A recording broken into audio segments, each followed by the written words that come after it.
ya kita akan mempelajari tentang biografi intelektual dan karir sosial politik Ibnu Khaldun. Sebagaimana yang saya sampaikan juga beberapa waktu lalu ya, bahwa kita hanya akan melihat Ibnu Khaldun ini pada kedua aspek tersebut saja ya. Sebab kenapa? Sebab kedua aspek tersebut merupakan dua hal yang paling mempengaruhi pemikiran serta teori-teori yang digagas oleh Ibnu Khaldun.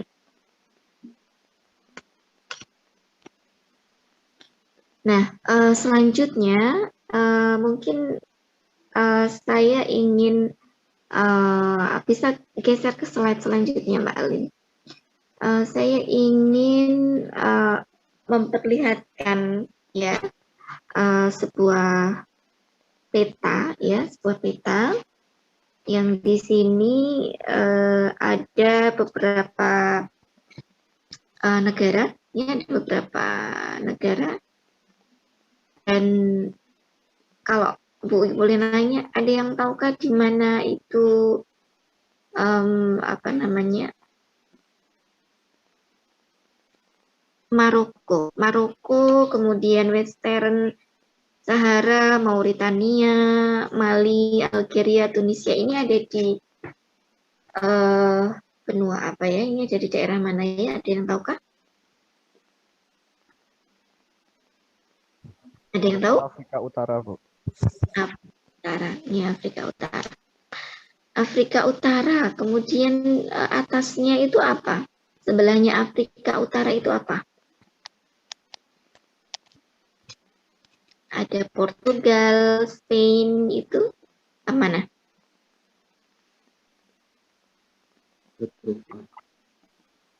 Benua mana? Eropa. Eropa. Ya. Spain itu mana? Spanyol. Spanyol. Oke. Ya. Jadi peta ini sebenarnya menggambarkan kehidupan alur kehidupan sosial politik serta alur kehidupan perjalanan intelektual Ibnu Khaldun ya. Dia sebetulnya lahirnya di Tunisia ya, lahirnya ada di situ ya, di Tunisia. Kemudian dia pindah ke Maroko ya. Ini disebut juga sebagai Maghribi ya, Maghribi karena posisinya yang ada di barat ya. Ini kan barat ya, sebelah sana itu barat, sebelah kanan itu timur, atas, utara, bawah, selatan. Dan dalam perjalanan hidupnya dia melakukan banyak kunjungan ya ke Spain ya, kemudian dia juga melakukan perjalanan ke Tunisia lagi, kemudian setelah itu dia juga ke Mesir ya, dan hidupnya juga berakhir di Mesir. Ini juga menggambarkan posisi geografis, geopolitik, kemudian kalau saya menyebutnya geointelektual ya, geointelektual maksudnya kita tahu ya di sini Eropa dengan Afrika Utara itu sangat dekat, ya sangat dekat, dan perjalanan ilmu pengetahuan dari Eropa ke Afrika, kemudian dari Afrika ke Eropa itu juga dapat dimaklumi ketika apa namanya, pengaruh Eropa ya, pengaruh pengetahuan Eropa kepada masyarakat Afrika Timur, dan begitu pula sebaliknya ya, termasuk kenapa Ibnu Khaldun ini diangkat gitu ya, kenapa Ibnu Khaldun ini diangkat oleh Barat ya, karena juga posisinya juga cukup dekat ya, posisinya juga cukup dekat. Mungkin bisa di slide show ya Mbak Alin, saya pakai HP jadi mata saya tidak begitu cetol melihatnya. Nah, sebelum kita ke sana, lanjut, klik lagi, ya. Nah, bukan, maksudnya yang masih tadi Mbak, masih yang tadi.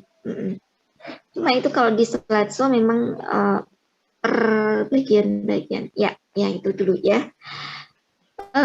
Tahun 1840 Masehi, itu jauh banget ya, abad pertengahan ya, mungkin sebelum pertengahan. Perjalanan Ibnu Khaldun itu dikenal oleh Barat ya, dikenal oleh Eropa itu waktu Perancis. Ya, waktu Perancis, ini kan Eropa ya, atas sana kan Perancis mengokupasi Afrika Utara. Jadi Perancis berkeinginan untuk menjajah Afrika Utara. Dan ada beberapa tempat yang cukup sulit ya bagi Perancis saat itu untuk menguasainya, yaitu suku Berber ya, suku Berber atau suku Barbar. Nah, jangan membayangkan suku Berber atau suku Barbar ini seperti suku Barbar yang ada di Mongol, yaitu berbeda. Ini suku Berber yang ada di Maghribi dan menjadi suku mayoritas yang saat itu ada di Maghribi, di Maroko ini ya, Moroko ini yang ada tanda coklatnya di situ. Ya, itu Prancis merasa sangat kesulitan untuk menguasai mereka, ya, dan mendapatkan perlawanan, dan itu kemudian menjadikan Prancis berpikir ya, bagaimana caranya ya untuk menguasai Maghribi. Nah, kemudian di slide selanjutnya Mbak Alin. Selanjutnya Prancis kemudian mengirimkan salah satu ilmuwan mereka, ya, ilmuwan sejarah yang bernama William Maïgoukin Dessalines. Ini orang Prancis, ilmuwan Prancis. Untuk apa? Untuk memahami masyarakat Berber itu seperti apa sih, ya, karakternya itu bagaimana sih, dan untuk apa mempelajari masyarakat Berber yang sulit untuk ditaklukkan ini? Ya, tentu saja untuk menguasai masyarakat Berber. Ini kayak Belanda ke Indonesia dulu ya, juga mempelajari masyarakat Indonesia. Kemudian ini juga terjadi pada Berber ya, suku Berber Maroko, Maghribi yang saat itu agak sulit begitu ya untuk ditaklukkan oleh Perancis. Nah, setelah itu ini kita ini kayak cerita dulu ya, maaf ya. Hari ini kita cerita dulu. Setelah itu William Maïgoukin Dessalines ini berupaya untuk menerjemahkan kitab-kitab sejarah yang berkaitan dengan Maghribi atau Berber. Nah, itu salah satu upayanya ya untuk mempelajari Berber, mempelajari karakter masyarakat Berber. Kayak nanti kalau kalian ingin menguasai suatu kelompok, ingin masuk ke dalam suatu kelompok tertentu, kelompok sosial tertentu, ya kalian harus mempelajari karakter kelompoknya itu seperti apa, supaya kita bisa masuk ke dalamnya. Ya, sama seperti suku-suku pedalaman di Indonesia seperti itu nih, suku Baduy, gitu, suku-suku di Papua ya. Para antropolog itu pasti akan belajar terlebih dahulu seperti apa karakter masyarakatnya, dan itu menentukan ya, pemahaman akan suatu masyarakat menentukan bagaimana seorang antropolog itu akan melakukan pendekatan kepada masyarakat tersebut. Ini yang dilakukan oleh Prancis melalui William Maïgoukin Dessalines. Lanjut ke slide selanjutnya.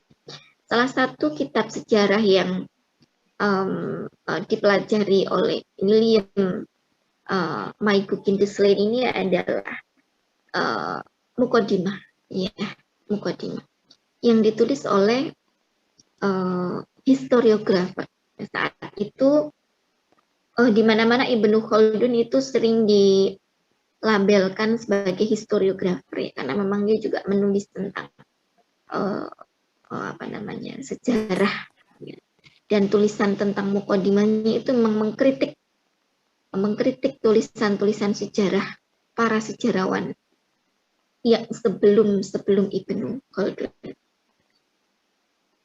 Mungkin bisa diklik lagi, Mbak. Klik. Iya.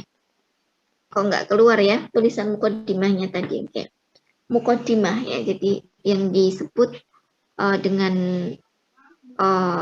kitab itu ya, salah satunya yang dipelajari oleh William McGuckin adalah mukodimah, dan itu ditulis oleh Ibnu Khaldun. Nah, pada saat itulah kemudian tulisan Ibnu Khaldun dalam kitab mukodimah ini menjadi terkenal, ya, menjadi apa istilahnya, menjadi dikenal oleh ilmuwan Barat, ya, dikenal oleh orang lain, di luar siapa namanya, di luar orang-orang Muslim, ya, di luar orang-orang Muslim. Lanjut. Belum ya, belum. Ini kita lanjut ke slide sini ya. Nah, kemudian pasca itu apa yang terjadi ya, masyarakat Berber dapat dijajah ya oleh Prancis Maroko, ya, itu bisa dijajah oleh Prancis, dan kelihatannya sampai sekarang cukup membekas ya untuk masyarakat Maroko. Afrika Utara dengan Prancis itu hubungannya juga kurang baik ya, kaitannya dengan Islamophobia ya, dan mereka, kalau kalian bisa membaca-baca tentang Islamophobia, ada salah satu aspek sejarah yang mempengaruhi kenapa Prancis itu tidak suka dengan orang-orang Muslim ya. Di antaranya karena memang Afrika Utara dulu adalah bekas jajahannya Prancis ya, dan ketika orang-orang Muslim di Afrika Utara ini bermigrasi ya ke Prancis, kemudian mereka mendapatkan posisi sosial di Prancis ya, mereka melakukan mobilitas ekonomi dan mobilitas sosial di Prancis, kemudian masyarakat Prancis terdesak, maka muncul Islamophobia itu. Ada salah satu pendapat yang mengatakan bahwa itu adalah salah satu aspek sejarah kenapa Prancis itu cukup apa istilahnya ya, cukup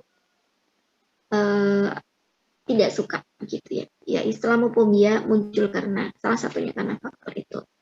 Oke, sekarang kita back to mukodimah. Ya, mukodimah itu pada akhirnya kan dikenal luas ya. Dan diperkenalkan tahun 1810 oleh Sylvestre de Sacy. Saya nggak tahu nih cara bacanya bagaimana, Sylvestre de Sacy. Kemudian 1950 baru diterjemahkan oleh Charles Isawi. Ini Charles Isawi ini termasuk pemikir Islam ya, pemikir Islam sekaligus pemikir Islam, tapi dia berasal dari Barat ya, berasal dari Barat atau mana saya lupa, belajarnya di Barat juga ya, Charles Isawi, dengan judul An Arabic Philosophy of History ya, masih sejarah filosofi sejarah Arab ya, sebuah filsafat sejarah Arab. Selection from the Prolegomena of Ibnu Khaldun of Tunis. Ya. Sebuah introduction ya, Prolegomena, sebuah pendahuluan ya dari Ibnu Khaldun yang berasal dari Tunisia. Memang sih Ibnu Khaldun itu lahirnya di Tunisia ya, tapi dia lebih banyak dikenal, kehidupannya itu banyak dihabiskan di Mesir dan di Maroko. Nah, kemudian setelah Charles Isawi ini termasuk yang cukup banyak juga mengkritik Ibnu Khaldun, menyitir pendapatnya Ibnu Khaldun, begitu ya. Kemudian tahun 1950-an itu mulai muncul terjemahan lagi, ya, terjemahan yang lebih lengkap oleh Franz Rosenthal. Nah, ini terjemahan Franz Rosenthal ini yang sering dipakai oleh sosiolog kemudian historiografer, kemudian para ilmuwan yang mereka di Islamic Studies, Religious Studies, ya, dipakai untuk menerjemahkan Ibnu, kalau Ahmad Toha saya kira dari bahasa Arab ya, kalau tidak salah. Jadi tidak dari Franz Rosenthal. Nah, gitu ya. Baru kemudian ini dikenal luas oleh masyarakat, dikenal luas oleh oleh kalangan Barat. Barat ini maksudnya adalah Eropa. Ya.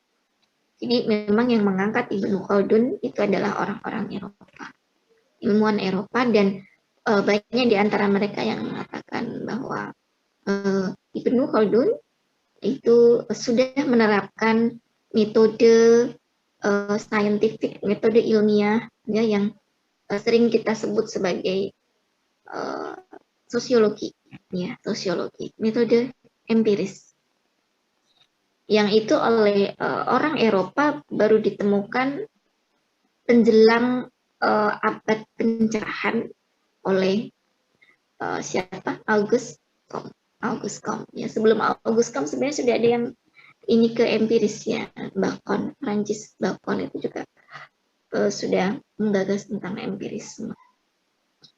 Francis Bacon, kemudian ada Adam Smith yang ekonominya, prinsip-prinsip dan teori ekonominya sangat mirip sekali dengan Ibnu Khaldun. Ya. Ibnu Khaldun hidup sebelum Adam Smith, Francis Bacon, Auguste Comte, ya, Karl Marx. Gitu. Ada juga yang pernah menyebutkan Karl Marx pernah membaca Muqaddimah Ibnu Khaldun, tapi saya tidak tahu apakah referensi itu valid atau tidak ya, saya tidak paham. Tapi yang jelas kalau dari aspek kelahiran, ya, aspek masa hidup, Ibnu Khaldun lebih dulu hidup. Kalau lebih dulu hidup berarti tentu kita cukup bertanya-tanya ya, dari mana pemikiran Ibnu Khaldun ini, dipengaruhi oleh siapa? Nanti kita akan melihat ya. Banyak yang berpengaruh pada pemikiran Ibnu Khaldun ya. Aristoteles, kemudian Al-Ghazali, dan saya tidak banyak melihat gurunya ini siapa ya. Waktu semester kemarin ada yang nanya sebenarnya gurunya Ibnu Khaldun ini siapa. Saya tidak tahu ya. Ada banyak gurunya Ibnu Khaldun, ada banyak. Tapi yang paling berpengaruh itu siapa, dan kemudian bisa mencetuskan, bisa mempengaruhi pemikirannya sehingga dia cukup logik begitu ya, dan sangat ilmiah, itu siapa, saya tidak bisa menjawabnya ya, begitu. Lanjut ke slide selanjutnya. Oke, nah bagaimana riwayat hidup Ibnu Khaldun? Yang pertama adalah intelektualnya, pendidikan, dan yang kedua adalah karir politiknya. Namun sebelum ke sana, saya ingin menceritakan ya, lanjut ke slide selanjutnya. Ibnu Khaldun lahir di Tunisia ya. Dia lahir di Tunisia. Periode pertama dalam hidupnya itu adalah belajar. Ya, jadi sejak kecil sampai sekitar usia 17 tahun ya, Ibnu Khaldun itu menghabiskan usianya itu untuk belajar. Nah, keluarganya itu berasal dari Arab Hadramaut, dan kakeknya adalah salah satu sahabat Nabi dan dari suku Quraisy. Ini klaim Ibnu Khaldun sendiri ya. Jadi Ibnu Khaldun itu mempelajari riwayat silsilah sejarah keluarganya, kemudian dia menemukan bahwa keluarganya itu adalah salah satu sahabat Nabi ya, dan berasal dari suku Quraisy. Namun ini tetap harus kita kritisi ya, karena banyak yang mengkritisi juga ya, karena yang ngomong adalah Ibnu Khaldun ya, meskipun dia melakukan penelitian sejarah ya untuk menelusur ini dia. Kemudian keluarganya ini juga merupakan keluarga yang menengah ke atas begitu ya istilahnya. Keluarganya adalah keluarga menengah ke atas. Keluarga menengah ke atas, dan sebenarnya bukan menengah ke atas, mungkin keluarga kaya, pejabat ya, bangsawan. Waktu itu ketika ibunya hamil Ibnu Khaldun, mereka berada di Spain ya, mereka berada di Spanyol, di sekitar dengan Granada ya. Dan karena Granada ini banyak konflik politik ya antar umat Islam, dinasti-dinasti Islam saat itu ya. Ibnu Khaldun hidup di dinasti Abbasiyah ya, masa akhir dinasti Abbasiyah. banyak konflik ya, saat itu Abbas itu kan banyak konflik. Kemudian yang terjadi, mereka terdesak, keluarganya Ibnu Khaldun ini terdesak sehingga kemudian pindah ke Tunisia, dan di Tunisia Ibnu Khaldun lahir. Lanjut ke slide selanjutnya, Mbak. Nah, karena keluarganya itu adalah keluarga bangsawan, keluarga pejabat, ya, ini Ibnu Khaldun ini kalau kata Pierre Bourdieu ya, memiliki habitus memiliki habitus dan memiliki semua modal itu dengan baik, sehingga dia bisa belajar dengan free gitu ya, dengan tenang gitu ya, tidak seperti siapa ya yang Anthony Giddens ya. Anthony Giddens itu habitusnya tidak begitu baik ya. Dia berasal dari keluarga menengah ke bawah ya, tapi dia bisa belajar ya. Nah, ini kalau Ibnu Khaldun ya berasal dari keluarga bangsawan, dan karena itu dia punya akses ke ilmu pengetahuan yang lebih banyak ya. Selama 15 tahun ya dia mempelajari berbagai macam ilmu ya, menghafal Al-Qur'an. Jadi Ibnu Khaldun adalah penghafal Al-Quran. Dia hafal Al-Quran sejak dia kecil. Kemudian dia belajar ilmu tajwid, belajar ilmu qiraah, fikih, hadis, budaya, sastra Arab, dan logika atau filsafat. Ya. Nah, cara belajarnya itu bagaimana? Cara belajarnya adalah dengan mendatangi para gurunya. Nah, ini kayak santri ya, kayak kalian itu yang berasal dari pondok pesantren. Kalau belajar mendatangi gurunya. Ya, mendatangi gurunya. Ya kalau zaman sekarang guru datang, dosen datang, dan ditopang kemampuannya untuk belajar secara mandiri. Ya, dia memang pembelajar otodidak juga, ya. Dan pembelajar otodidak, dia mempelajari apa saja ya. Bahkan dia cukup menghafal dengan kitab-kitab sejarah yang ditulis oleh para pendahulunya dan mengkritisinya. Kemudian usia 17 tahun dia aktif dalam berbagai kegiatan intelektual di Tunisia. Maksudnya adalah dia aktif dalam diskusi-diskusi dengan kelompok-kelompok anak-anak muda waktu itu. Dia juga menguasai Islam klasik seperti ilmu akliyah. Ilmu akliyah itu kayak filsafat, mantik mungkin ya. Tidak begitu paham ilmu tentang akal. Ilmu pengetahuan yang memungkinkan manusia untuk berpendapat dengan pikirannya. Maksudnya adalah Syed Farid Alatas mengatakan ya, mantiknya Ibnu Khaldun itu sangat bagus ya. Jadi dia mendebat ilmuwan sebelum-sebelumnya itu dengan mantiknya, dengan ilmu argumentasinya itu dengan akal. Maka dia sering juga diklaim sebagai ya tokoh rasional, ya rasional, sangat rasional orangnya ya, dan pintar. Rasional, benar, dia sangat rasional. Nanti kita akan melihat di bab pertama, sebelum bab pertama di pendahuluan Ibnu Khaldun, Muqaddimah Ibnu Khaldun, betapa sangat rasionalnya dia itu ketika mengkritik para sejarawan sebelum dia. Kemudian melalui ilmu ini pula begitu ya, dia menggagas teori-teorinya, teori tentang jatuh dan bangunnya suatu peradaban, kemudian teori tentang teori tentang asobiyah ya, itu dia bangun dari dialektika itu tadi ya, premis mayor, premis minor, kemudian apalagi ya hal seperti itu ya, ilmu seperti itu, yang metode seperti itu yang dia gunakan untuk membangun teorinya. Dan di bidang hukum Islam tentunya dia penganut mazhab Maliki, dan di Mesir ya dia kelak nanti akan diangkat sebagai imam mazhab Maliki ya, hakim mazhab Maliki di Mesir. Dan gelarnya di Mesir juga profesor hukum ya di bidang itu, kalau nggak salah ya. Coba lanjut ke slide selanjutnya. Nah, ini adalah riwayat politik Ibnu Khaldun ya. Jadi itu riwayat intelektualnya ya. Kemudian selanjutnya adalah riwayat politik bagaimana riwayat politiknya itu dimulai ketika dia masih muda, ya. Ketika dia masih muda, dia harus kehilangan semua keluarganya, ya, karena wabah penyakit Taun, yang saat itu melanda Tunisia. Tidak banyak yang selamat, termasuk keluarga dan guru-gurunya Ibnu Khaldun. Kemudian ia melakukan migrasi, pindah ya ke Maghribi, dan dalam perjalanannya ke Maghribi itu dia kehilangan keluarganya, ya. Tentu itu suatu kesedihan yang mendalam.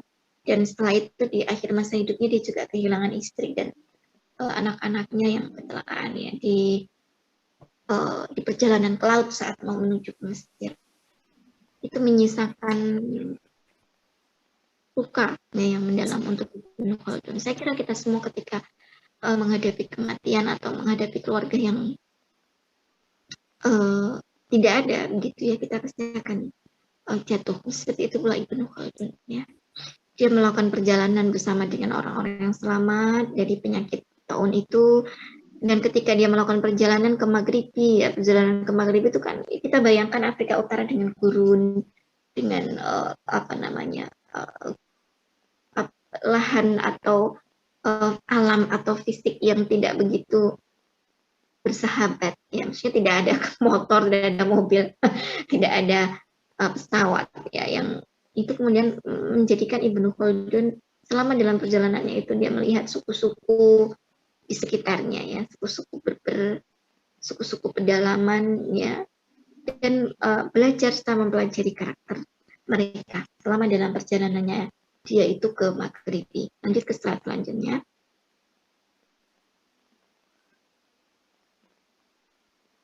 Kemudian sampailah dia ke Maroko, ke Maghribi, dan pada usia 20 tahun, ya, dia sudah terlibat dalam berbagai intrik politik, ya. Terlibat dalam berbagai intrik politik antar dinasti. Ada dinasti Hafsiyah, Al-Marini di Maroko, Al-Mahdi Nasr di Granada, Spain, ya, Spanyol,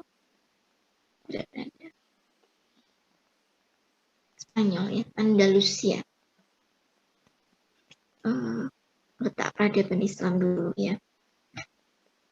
Ini ya, maksudnya dinasti ini dinasti kecil, ya. Dinasti besarnya itu kan Abbasiyah yang ada di kalau tadi kita balik ke peta, ya, Abbasiyah itu kan ada pusatnya ada di Irak, ya. Pusatnya ada di Irak, dan Maroko itu sangat jauh dari pusat pemerintahan dinasti Abbasiyah, sehingga dinasti-dinasti kecil. Nah, ini Hafsiyah, Al-Marini, Mahdi, Nasr, ini kan dinasti-dinasti kecil. Dinasti besarnya itu Abbasiyah, begitu ya maksudnya. Itu saling bertentangan, ya, banyak konflik politik karena jauh dari pusat politik, pusat kekuasaan dinasti Abbasiyah. Jangkauan tangannya tuh jauh gitu loh, ibaratnya kayak nek ibu kota di Jakarta, presiden kita itu untuk menjangkau Papua itu agak sulit, menjangkau Kalimantan juga agak sulit, makanya banyak intrik yang di sana, ya, di Papua. Demikian pula dengan Irak dan Maroko. Irak sebagai pusat peradabannya waktu itu, ya, agak kesulitan, apalagi secara fisik juga tidak bisa cepat begitu, ya, untuk mencapai ke sana, sehingga jengah gitu, ya, para dinasti-dinasti ini. Banyak konflik politik, kemudian mereka saling berebut kekuasaan, dan memang mereka juga memiliki keinginan untuk lepas dari dinasti Abbasiyah, dari pengaruh dinasti Abbasiyah. Nah, Ibnu Khaldun berada dalam lingkaran intrik itu, lingkaran konflik itu. Jabatan pertamanya yaitu adalah sebagai sekretaris Sultan Abu Inan di Fes, Maroko. Nah, namanya juga konflik politik, intrik politiknya suatu jabatan itu pasti akan ada yang seneng, ada yang nggak seneng, gitu-gitu, ya. Nah, dia dicurigai sebagai pengkhianat dan kemudian dia dipenjara selama 21 bulan. Dan ia dibebaskan setelah Sultan Abu Inan itu wafat. Nah, pasca Abu Inan wafat, ya, naiklah Abu Salim yang kemudian merehabilitasi posisi Ibnu Khaldun dan ditempatkan pada berbagai posisi penting di kerajaan. Ya, yes, ya. Apa? Bentar ya, anak saya itu lagi.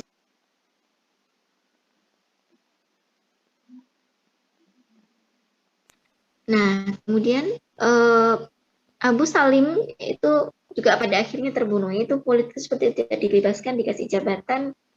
Setelah itu kalau patron kita mati, ya sudah. Ibnu Khaldun akhirnya pindah ke Granada, ke Spanyol. Ya, pindah ke Granada, dan di Granada dia menyaksikan kok sama ya, sama dengan Maroko. Kok sama orang-orang tuh saling berebut kekuasaan, kok saling menghancurkan satu sama lain ya. Dan di Granada itu dia menjadi duta ke istana Raja Pedro el Cruz, Raja Kristen Castilla di Seville, tempat nenek moyangnya. Ya tadi saya cerita nenek kakek ibunya ya itu kan di Granada ya, untuk mengadakan perjanjian perdamaian.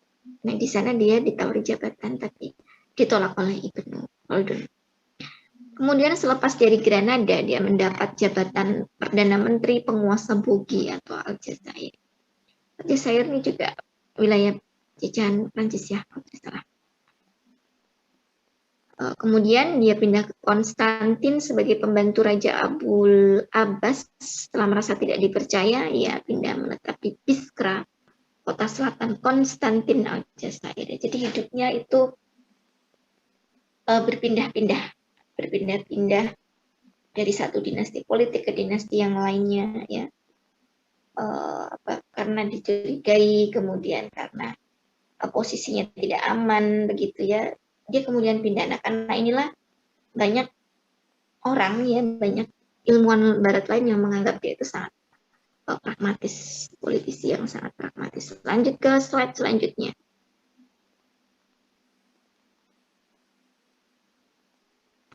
Kemudian terakhir dia mendapatkan tawaran kedudukan sebagai Perdana Menteri Tlemcen. Nah, Ibnu Khaldun menolaknya. Itu jengah, ya. Capek gitu ya sebenarnya dia itu dengan hidupnya seperti itu, ya. Orang kalau terlibat dalam bidang politik ya, itu pasti harus kuat ya, kuat dalam arti banyak konflik, banyak singgungan dengan orang lain ya. Banyak singgungan dengan orang lain yang kemudian ini ternyata tidak menjadikan Ibnu Khaldun itu jiwanya tenang, ya. Dia merasa capek, gitu. Dan ketika dia capek, dia kemudian menolak beberapa jabatan itu dan dia menyepi. Dia menyepi bersama keluarganya di Qal'at Ibnu Salamah. Kemudian selama 4 tahun, ya, dia mengatakan dalam buku Ibnu Khaldun ya, buku Muqaddimah, sepenuhnya bebas. Selama 4 tahun itu sepenuhnya bebas dari kesusahan dan dari huru-hara urusan umum. Dan di sanalah saya menyusun karya saya, yaitu Sejarah Universal. Dalam pengunduran inilah saya merampungkan Al-Muqaddimah, sebuah karya yang seluruhnya orisinil dalam perencanaannya, dan saya ramu dari hasil penelitian luas yang terbaik. Saya melupakan sepenuhnya kerajaan-kerajaan di Maghribi dan Tlemcen, serta tidak memikirkan apa-apa kecuali karya yang sekarang ini. Keren ya, banyak politisi yang hidupnya seperti itu ketika dia tertekan, ya, capek, lelah, begitu ya, dia merasa bahwa dia harus menenangkan diri, kemudian dia menulis. Ini kayak siapa itu?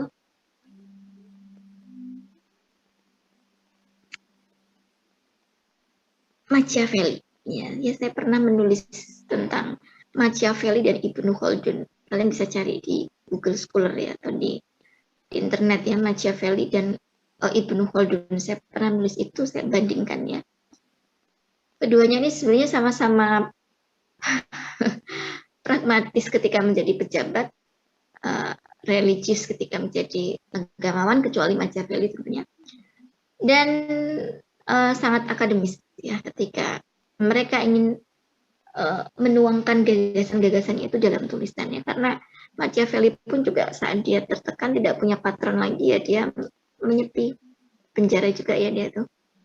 ditangkap juga. Kemudian dia menulis buku Il Prince dan buku satunya lagi. Il Prince satunya lagi apa gitu ya. Yang satu itu berbicara tentang kebaikan, ya, moral. Yang satu lagi dia berbicara tentang keburukan. Kalau mau jadi politisi kamu harus seperti ini. Harus jadi jahat begitu ya, mengesampingkan moral. Itu Machiavelli. Ini Ibnu Khaldun seperti itu juga.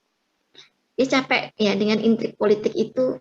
Ya saya kira itu bisa dipahami dan kemudian dia sampai terungkap ya, bebas dari huru hara. Dan dia selama 4 tahun itu menghasilkan apa yang sekarang kita kenal dengan mukodimah. Ya, mukodimah. Dan dia mengklaim bahwa karyanya itu adalah orisinal karyanya dia dan tidak terpengaruh oleh pemikiran apapun. Meskipun dia sering menyebut tentang Aristoteles, tidak. Premisnya itu kan berangkat dari filsafatnya Aristoteles. Misalnya, masyarakat itu adalah masyarakat, manusia adalah makhluk sosial, manusia adalah makhluk politiknya, seperti itu. Tetap ada pengaruh pikiran Aristoteles ya, Plato dan Al-Ghazali juga, khususnya ketika dia berbicara tentang tasawuf. Lanjut, sebentar. Ya, di sini ya, mukadimah, dan dia menulisnya berdasarkan hasil penelitian dia. Penelitiannya bagaimana sih? Apakah seperti kita menelitinya? Ya tentu tidak ya. Kalau kita itu kan sengaja terjun untuk melakukan penelitian. Tapi kalau Ibnu Khaldun itu enggak. Ya, jadi dia mempelajari masyarakat itu ketika dia menjadi pejabat. Ketika dia dikirim ke Granada, dikirim ke berbagai daerah, pindah-pindah dari satu dinasti ke dinasti yang lainnya. Kemudian itu membuat dia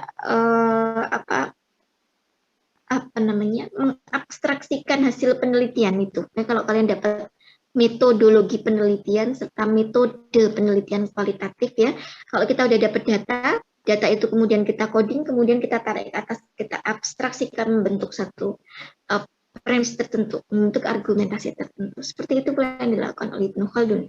Data ia dapatkan dari berbagai macam dinasti, dari suku-suku terpencil, kemudian dari Granada, dari Mesir ya dia gabungkan. Kemudian dia abstraksikan. Nah, ini tentang metodologi Ibnu Khaldun nanti saya akan ceritakan di pertemuan selanjutnya ya. Kalian bisa baca di bukunya Syed Farid Alatas. Terus ini adalah masa kontemplasi kreatif Ibnu Khaldun ya. Kontemplasinya kreatif karena ketika dia berkontemplasi dia mampu menghasilkan karya. Nah, ini bagaimana dengan kalian ya? Skripsi, kalian cukup bertapa berapa bulan? Saya dulu skripsi itu 1 bulan, ya 1 bulan. Karena saya nggak niat ya dulu tuh ya, saya nggak niat. Waktu S1 tuh saya dulu nggak niat banget ya, saya aktif di mana-mana, tapi justru itu membuat saya, proposal itu saya semester 6 udah selesai duluan, sudah disetujui duluan, tapi saya berhenti 1,5 tahun, setelah itu setelah kepepet ya 1 bulan. 1 bulan saya fokus mengerjakan skripsi. Dan jadi, kalau saya bisa, tentu kalian juga bisa ya, ke depan ya. Ini Ibnu Khaldun 4 tahun bikin mukadimah itu waktu yang singkat sebenarnya. Itu waktu yang singkat. Nah, selama tenggang waktu itu juga ya, 1/4 abad sudah itu dia tetap sibuk sebagai guru, qadhi, diplomat, dan sebagainya. Kemudian klik lagi Mbak, klik. Setelah itu ia meninggalkan Qolat menuju Tunisia, kemudian diajak Abdul Abbas, tapi ia menolak untuk diberikan jabatan lagi dan memerangi pemberontakan. Ia memilih pergi ke Mekah untuk haji. Lanjut, next. Nah, ditinggalkannya Tunisia menuju Iskandaria, Mesir, dan diputuskan untuk menyinggahi Kairo sebelum ke Mekah. Dan di Kairo ini ya, dia tuh merasa takjub. Di Kairo dia merasa takjub. Nanti kalau kalian baca di bab ekonomi itu bab 4 kalau nggak salah ya. Dia sangat terkagum-kagum dengan kehidupan ekonomi di Mesir. Makanya muncul teori-teori ekonominya itu ya. Dan di sana dia, karena di Mesir itu diferensiasi pekerjaan itu sudah sangat banyak ya. Berbagai macam jenis pekerjaan itu sudah ada di Mesir waktu itu. dia mempelajarinya. Dan di sana dia menjadi guru, menjadi dosen ya. Dia angkat menjadi kodi mazhab Maliki dan banyak mahasiswa yang tertarik sama pemikiran Ibnu Khaldun. Ya. Kalau zaman dulu kan dosen tuh nggak seperti saya ya. Dosen zaman dulu ya siapa yang mau datang ayo gitu ya. Yang tertarik dengan Ibnu Khaldun maka orang-orang akan datang kepada Ibnu Khaldun, berguru kepada Ibnu Khaldun, berguru kepada para dosen. Ya, jadi bukan dosen mendatangi murid-murid sudah tersedia di situ enggak ya, tapi ya pasar bermain. Kalau orangnya baik ya pemikirannya bagus, orang-orang akan berkerumun di sekitarnya. Seperti itu pula Ibnu Khaldun, dan ternyata ini kemudian menimbulkan kecemburuan yang lainnya ya. Dan karena faktor inilah kemudian dia memilih untuk pergi lagi begitu ya, untuk meninggalkan itu juga. Dan dia sempat diangkat oleh Sultan Barkuk menjadi profesor jurisprudensi, profesor hukum malah ya, historiografer, tapi gelar profesornya adalah jurisprudensi pada College Zahiriyah Mesir, pada kampus Zahiriyah di Mesir. Nah, diceritakan ya waktu itu orang yang nggak suka sama dia ini karena ketenaran Ibnu Khaldun ini ya, dia dibunuh ya, meninggal oleh konflik tertentu. Dan Ibnu Khaldun cukup menyesalkan hal itu ya. Kemudian dia berhenti, menghabiskan hidupnya, meninggal di sana, dan dikuburkan di Mesir. Sampai saat ini tidak ada yang tahu kuburannya Mesir itu ada di mana. Begitu.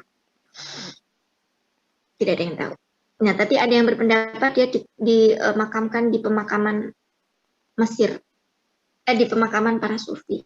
Ya, karena akhir hidupnya Ibnu Khaldun itu sangat mentasawuf. Ya, dia dekat dengan para sufi, dia dekat dengan para ahli tasawuf, dan dimakamkan di makam para sufi juga. Ceritanya seperti itu. Coba lagi next, apakah sudah selesai? Ya, sudah selesai, dan saya ingin tahu apa pendapat kalian ya setelah kalian itu setelah kalian mendapatkan materi dari saya sebenarnya butuh mentimeter ya, biar saya tahu apa jawaban kalian ya. Cuman ini waktunya agak sedikit. Nah, waktunya masih banyak ya. Oke, silakan dari sini kalau ada yang mau ditanyakan silakan sambil saya siapkan mentimeter. Ada yang ditanyakan? Saya harap ada pertanyaan atau pernyataan atau tambahan begitu. Izin bertanya, Bu. Boleh. Oke, dari pemaparan tadi itu kita tahu kalau Ibnu Khaldun itu dia ilmuwan sosial, Bu. Dia historiografi, dia juga dikenal sebagai sosiolog. Selain ilmuwan sosial, dia juga dikenal sebagai punya kemampuan di bidang lain nggak, Bu? Misalnya di bidang sains misalnya. Sains, ya. Ada yang menyebut, kalau kalian buka YouTube ya, di ceramah-ceramah para dosen, biasanya kan orang luar itu kan dosen-dosen luar, biasanya mereka punya kuliah umum gitu ya. Ada yang menyebut Ibnu Khaldun ini adalah ensiklopedia ilmu pengetahuan. Maksudnya apa? Maksudnya adalah dia tuh banyak sekali keahliannya, tidak hanya sosial, sejarah, tapi juga fisika, kemudian lingkungan, kemudian matematika, apalagi ya dia itu astrologi juga ya, astrologi juga. Di bab pertama Mukodimah itu kalian akan menemukan keahliannya itu ya. Dia ngomong tentang kalau kita itu dalam kondisi lapar maka kita itu akan lebih pintar gitu ya. Karena kalau kita dalam kondisi lapar ya kita lebih pintar, tapi kalau kita kenyang, ini kayak pernyataannya Imam Syafi'i kan begitu ya. Iya nggak sih, Imam Syafi'i pernah ngomong kayak gitu nggak sih, saya lupa. Jadi perut yang kenyang itu kita akan lebih cenderung malas. Nah itu kata Ibnu Khaldun juga seperti itu. Jadi dengan banyak berpuasa, dengan perut yang lapar itu kita akan lebih produktif ya. Kemudian dia juga berbicara tentang alam ya, tentang alam. Misalnya ketika dia berkunjung ke Eropa ya, ke Spanyol, ke Granada, apa namanya, dia melihat kenapa kok itu loh pohon-pohon di Eropa ya itu kok mengarahnya itu ke timur atau ke barat ya, saya lupa. Jadi dia itu tidak tegak lurus begini ya pohonnya tuh, tapi begini ya, mereng kan. Kita kalau lihat ada banyak pohon di Eropa yang seperti itu ya. Nah itu kenapa kata Ibnu Khaldun itu mengarah ke matahari, itu kayak pelajaran sains anak-anak zaman sekarang kan begitu ya.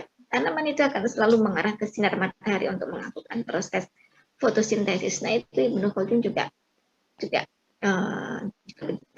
ya, seperti itu. Ya, jadi tidak hanya ilmu-ilmu sosial saja, tapi juga ilmu-ilmu yang lainnya, ilmu-ilmu sains begitu. Tapi kuatnya dia itu memang lebih banyak di aspek sosiologi dan sejarah. Begitu. Gitu? Cukup?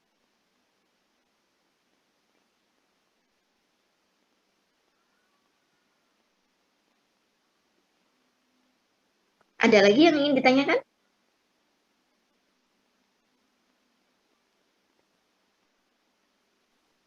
Cukup dari saya. Ada lagi pertanyaan?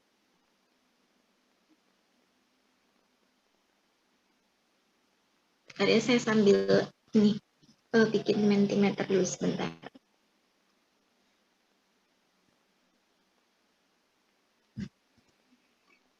Ada lagi kah? Ayo, ada yang mau ngomong apa begitu? Ada yang ingin menyampaikan pendapatnya mungkin?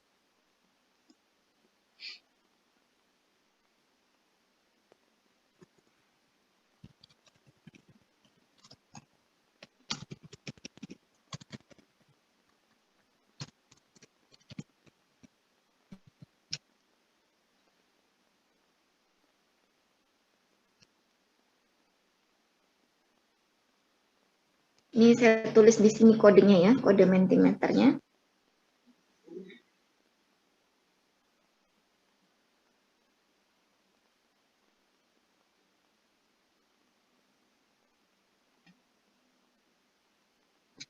Nanti kalian buka apa namanya, buka www.menti.com ya, www.menti.com.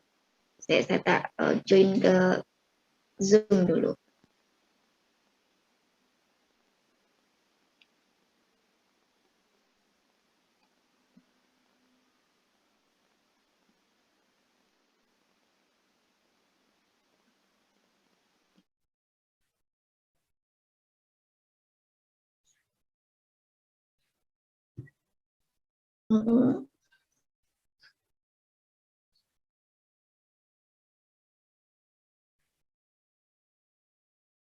Oke. Baru 14. Kita berberapa ya? 39 ya? Atau 30 berapa? Oke, terus. Ayo.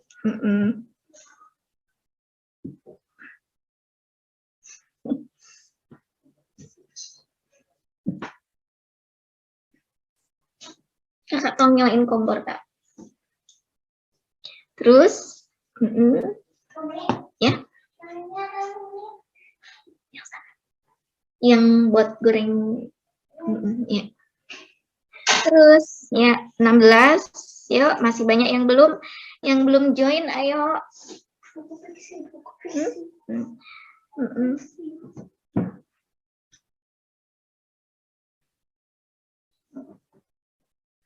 Ya, siapa lagi nih? Ini pada on cam ya. Pada maksud saya pada di belakang kamera semua ya, meski kalian tidak apa namanya, tidak on cam. 19, baru 19. Baru 19, ini saya screenshot nanti ya. Bu, maaf Bu, kodenya apa ya Bu? Kodenya 2946 5388. Saya tulis ulang, 29465388. Terima kasih, Bu. Oke. Yuk. Terus. 20. Kita ada berapa satu kelas? Saya cek dulu.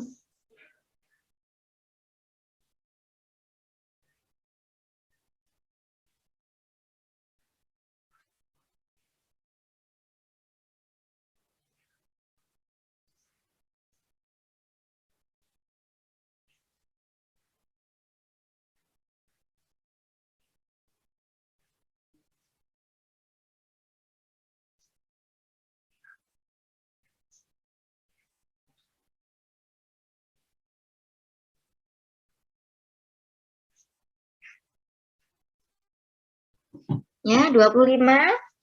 Ya.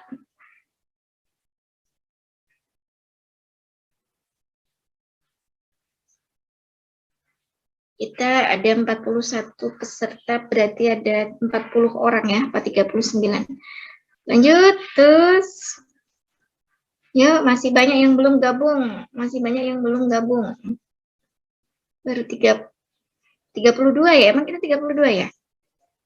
Yang lain nggak pada join ya? Nggak pada ikut kuliah? Oke, 31 orang di Zoom dan masih 28. Oke, ada 3 orang lagi yang belum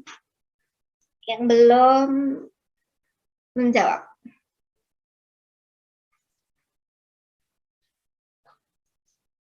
Ya, 3 orang ini kemana ini 3 orang ini?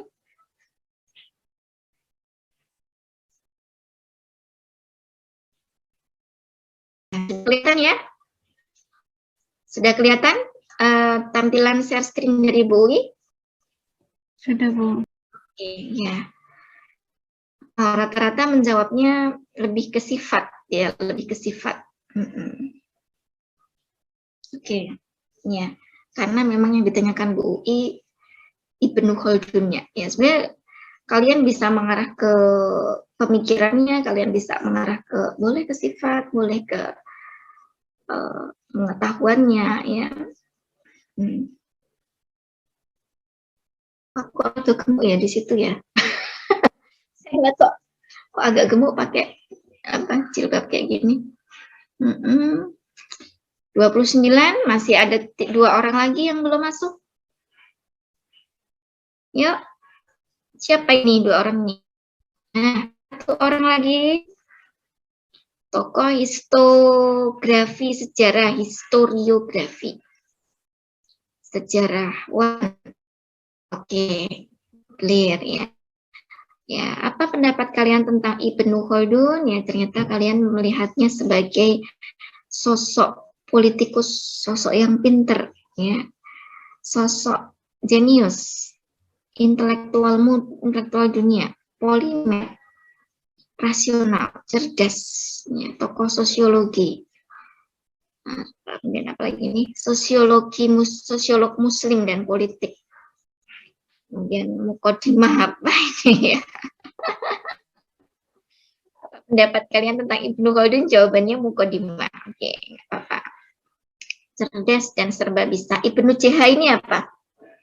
Ibnu CH ini apa? Aduh, sebentar.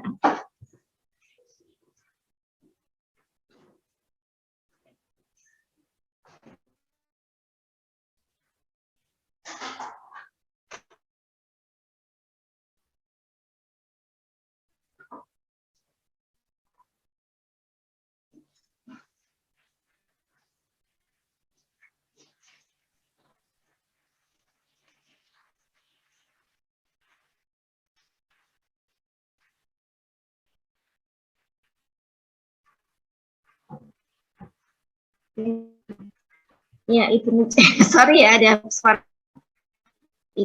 privilege. Oke, terima kasih ya kalian sudah memberikan pendapatnya tentang ada lagi yang 33. Oke, rasional dedikasi, politik sangat berpengaruh, ilmuwan abad pertengahan. Ya. Ya, jadi ini saya screenshot ya. Ini pendapat kalian ya dari apa yang sudah saya sampaikan ya, dan mungkin ya positif ya, berarti kan positif, Iya bagus lah, berarti saya berhasil menginikan kalian ya, berhasil mensugesti kalian. Oke, pasca ini kalau tidak ada pertanyaan, silahkan kalian menuliskan review ya, menuliskan review di Google Link yang di situ juga berfungsi sebagai presensi ya, tentang materi yang sudah Bu diberikan ini. Nah, materinya sudah saya share di grup, silakan kalian baca lagi kemudian ditulis ulang. Jadi bukan ditulis semuanya, tetapi kalian ini kan ya, kalian apa namanya, kalian review itu berarti setelah membaca itu apa yang kalian dapatkan, nah itu yang kalian tulis. Tidak banyak ya, biasanya saya cuma 1 sampai 2 paragraf saja. Nah itu sebagai presensi kalian hari ini, deadline-nya jam 24 ya. Begitu, apakah ada pertanyaan selanjutnya? Ada pertanyaan lagi? Ada pertanyaan lagi? Cukup? Cukup? Oke, kalau Bu, cukup. mohon maaf diulang Bu, sinyalnya rada kurang Bu. Apa? Presensinya bagaimana Bu tadi? Presensinya pakai Google Link dan review. Google Link ya. dan review. Satu link, itu nanti satu link. Nanti di-share nanti. Nah, nanti saya share di grup Siap, WA. Ya, terima kasih. Oke, kalau tidak ada kita kita selesaikan ya. Silakan semuanya dalam hitungan 5 detik untuk on cam. 5, 4, 3, 2, 1. Arsita Safitri, Aryu Dwi Marintan, Tri, Emrido, Ita, Rahmi Faradila, Cita Restiana, Eva Puji Lestari. Ini nanti tolong di screenshotkan sheet 1 dan sheet 2 ya. Sheet 1 dan sheet 2. Nanti di-share di grup. Ini yang tidak pada on cam di akhir. Oke, selanjutnya saya ingin kalian membuat emot. Apakah kalian paham? Kalau kalian paham silakan emot love ya. Silakan kalian berikan emot love. Ya, syukur alhamdulillah. Tolong di screenshot Alin. Sheet 1 ya, di screenshot dulu. Oke. Ya, jadi ketahuan ya yang tidak di belakang layar. Evi, Arsita, Ayu. Oh, Bagas ada di belakang. Oke. Yang tidak paham silakan emot sedih atau emot ketawa ngekek-ngekek. Silakan yang nggak paham.